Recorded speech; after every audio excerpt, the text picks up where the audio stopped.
Panama. Bonjour. Vous êtes installé en Israël depuis 15 ans, vous êtes le correspondant de la RTS et de la chaîne Arte, et vous avez publié ce printemps Le grand secret d'Israël avec ce sous-titre péremptoire, Pourquoi il n'y aura pas d'État palestinien. Évidemment, la colonisation, et votre reportage le montre, est une des raisons de cette impossibilité pour un État palestinien. Oui, on peut même dire que c'est un des buts de la colonisation, c'est d'empêcher la création d'un État palestinien. Les colonies, elles ne sont pas placées au hasard, elles sont sur des axes stratégiques, elles ont pour but de couper les continuités territoriales palestiniennes. Et plus elles se développent, plus un partage, un découpage du territoire devient compliqué, sinon impossible. Et c'est ce qui est en train de se passer en ce moment. On ne voit plus où faire passer une frontière du fait même de cette colonisation. Alors il y a la localisation des implantations, puis les chiffres aussi. Les chiffres depuis 15 ans, l'augmentation est assez impressionnante. Oui, moi je suis arrivé dans la région en 2003, il y avait environ 400 000 Israéliens qui vivaient de l'autre côté de la ligne verte, en Cisjordanie, et aussi un petit peu à l'époque à Gaza. Il n'y en a plus à Gaza, mais en revanche, en Cisjordanie, on s'approche de chiffres plus proches de 600 000, 650 000 Israéliens. C'est considérable quand on sait qu'il y a 6,5 millions de Juifs en Israël. C'est 10% de la population israélienne qui vit de l'autre côté de la ligne verte, en Cisjordanie.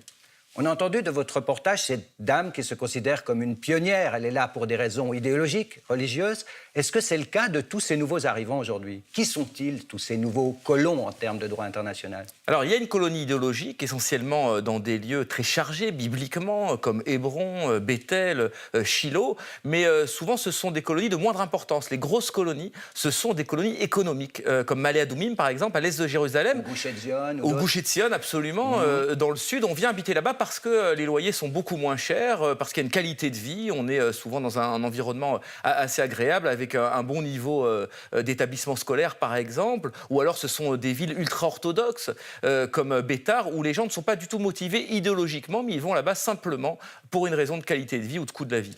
Alors, il y a les colonisations, ça c'est pour le territoire. Puis il y a un autre obstacle majeur, c'est la division des Palestiniens eux-mêmes. Oui, absolument. Vous dites dans votre livre, il y a deux Palestines. Il y a deux Palestines. Depuis maintenant plus de 10 ans, il y a eu un schisme en 2007, peu après d'ailleurs le retrait israélien de Gaza. Le Hamas a gagné les élections démocratiquement, 75% des voix à Gaza, plus de 40% en Cisjordanie. Cette victoire n'a pas été acceptée ni par l'autorité palestinienne, l'OLP de Mahmoud Abbas, ni par la communauté internationale. Il y a donc eu une véritable guerre civile qui a abouti en 2007 à un véritable schisme. D'un côté Gaza, avec le Hamas islamiste, de l'autre côté la Cisjordanie. Les deux territoires sont séparés, ils n'arrivent pas à se réconcilier, mais ça va plus loin que ça. Ce sont deux territoires qui sont complètement opposés, même dans leur vision du monde. On a une société islamisée, de plus en plus hostile à Israël et à l'Occident, à Gaza, et une société de plus en plus occidentalisée, ouverte sur l'extérieur, dont le symbole est Ramallah, qui est une ville relativement moderne, relativement développée, très ouverte vers le monde occidental. Il y a bien un divorce inéluctable qui, évidemment, est fatal à la cause palestinienne. Dans les territoires occupés, la Cisjordanie ou la Judée-Samarie pour les autres, est-ce que vous diriez qu'il y a une sorte de résignation des Palestiniens à l'égard de l'occupation ?